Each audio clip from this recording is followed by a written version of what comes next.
What's going on, fellow engineers? Today I actually have a handy job, and so I'm going to be showing you some of the details related to that job. I have my tools already loaded up and about to head out. This particular job is for a TV mounting. It's TV mounting. Um, I'm not going to actually do video of me actually installing that inside the customer's house because I don't like to do that. Usually I'll just take pictures. So I'll discuss like the steps that I do as I'm mounting it with the pictures that I will show you coming up.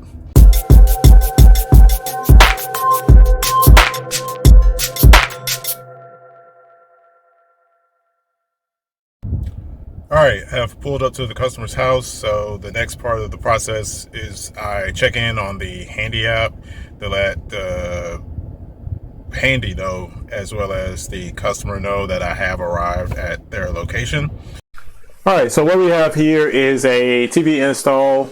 This is the TV that the customer wanted to install. He has like a workout space, if you will, a workout room. And this is a TCL, I believe it is, as you see here, it is a 32-inch smart TV.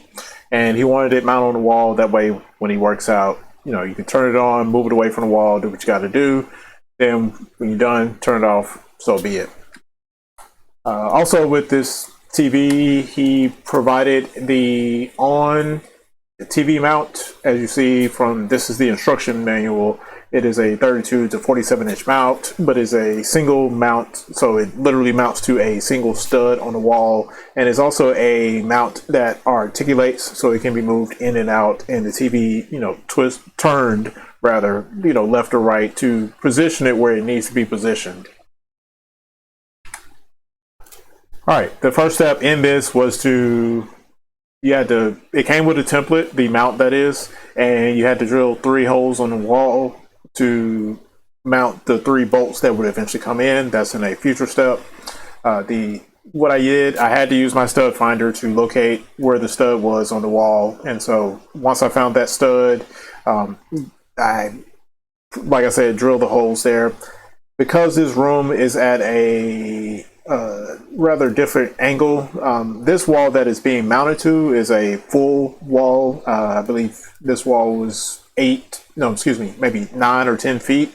But on the other side of where this wall is actually a knee wall. So if you're not familiar, knee walls are usually a short vertical wall, 3 to 4 feet high, and then the remaining height of that wall is a sloped angle, which is the backside of the roof.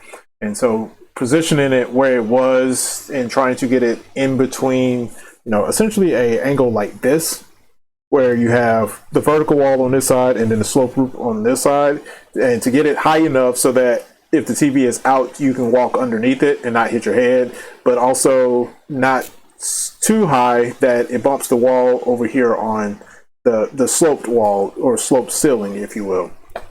So that was a little bit of a challenge. I measured it probably about 3 or 4 times, and even when I measured it those several times, I wasn't 100% sure that I actually got it in the right spot, but I managed to do so. So after that, the 3 holes are in the wall. The next step is to mount the bracket onto the back of the TV. And so this also came in, the bracket that is came with the TV mount, and also these 4 screws here. And depending on this TV, because it accepts so many sizes, you see there are multiple holes here, and it actually has some extension arms that came in the kit that allow you to attach for even bigger TVs. But because this is the smallest size that this mount will accommodate, I didn't need all of that extra hardware. So I was able to use the 4 screws on the actual plate itself. All right, the next part, I mounted the mount to the wall.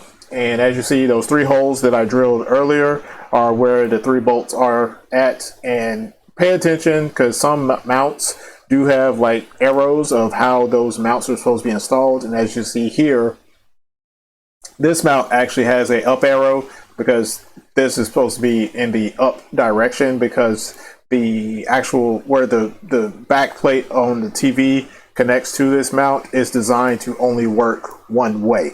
So if you install it upside down, the TV won't stay on. So pay attention, pay attention, pay attention.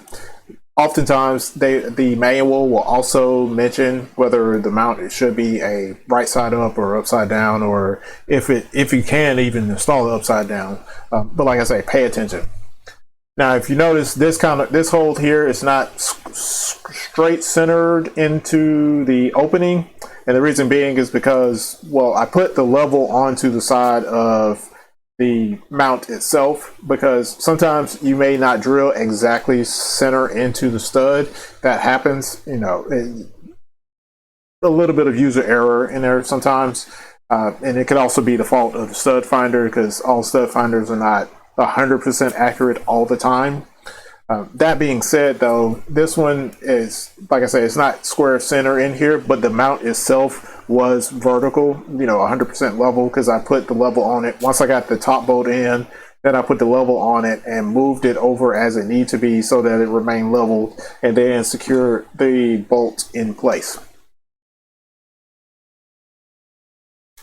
All right, now here's a different angle for the mounts. The top and bottom bolts have covers that go over there. That way you don't see them when the TV is moved away from the wall. The middle one doesn't, because I think the way they designed it, they would think, hey, if you're going to put this TV on the wall, that middle mount is not, I mean, that middle screw is not as significant to be seen. So there was no cover for that one.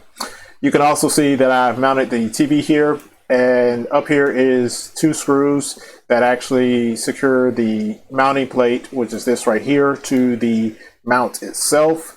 And the top half doesn't even actually have bolts in it. It's just cast this kind of like a hook like this. And so the arm just sits on top of that. And so that's how the top of it is held in. And then as I mentioned, the bottom part is held in with these 2 screws here. And here's the final different view of the final installation. So as you see in here, there is this angle slope of the ceiling as well as over here, but it does fit in the space, and it can be moved, you know, at any angle. And here's a different angle of that room. As you see, again, this is the back side of the roof or the ceiling for this room, because it does have knee walls. So it's very tight space. I didn't run the cables down to the outlet. The customer stated that he has some additional cables that he wanted to run, and he wanted to get they have this what they call like a wire channel, and he wanted to get that and install that, but he said he would do that himself. So I left the plug off of there, because there is no plug up here in this area. The plug was directly below where this went. So if it wasn't on this stud, it may have been on the next stud over. So he probably would have had to get like a surge protector or an extension cord of some sort to be able to run that distance, in addition to being able to have enough slack in here so that he can move it in and out as need be when he's in the room. And with that, the TV install is completed. As you saw, the installation was in a fairly tight space, but the customer is happy where it was placed, because that is where he wanted it to be. So I've now checked out of the Handy app, and that completes this job. So with at this job in particular, it was booked for 2 hours, but I was able to finish it in roughly 45 minutes or so. So when that happens, Handy still pays you for the full 2 hours, because that is what the customer booked. So, you know, the faster you work, and, you know, of course, if you do it faster and get it right, then your hourly pay rate, if you will, essentially goes up. So for that particular install, I think it was paying $50 for the 2 hour period. So because I did it faster than need be, I got $50 an hour. So not bad for, you know, hours worth of work, not including the drive time to and from the customer's house. So that wraps it up for this video. If you have any questions about Handy, drop those down in the comments below. Also, please be sure to subscribe by clicking the subscribe button and the bell to get notifications. If you want to sign up for Handy, you can use the referral link that I provide down there in the description as well. That helps me and you as also get an incentive for signing up as a referral to Handy. So till next time, peace out.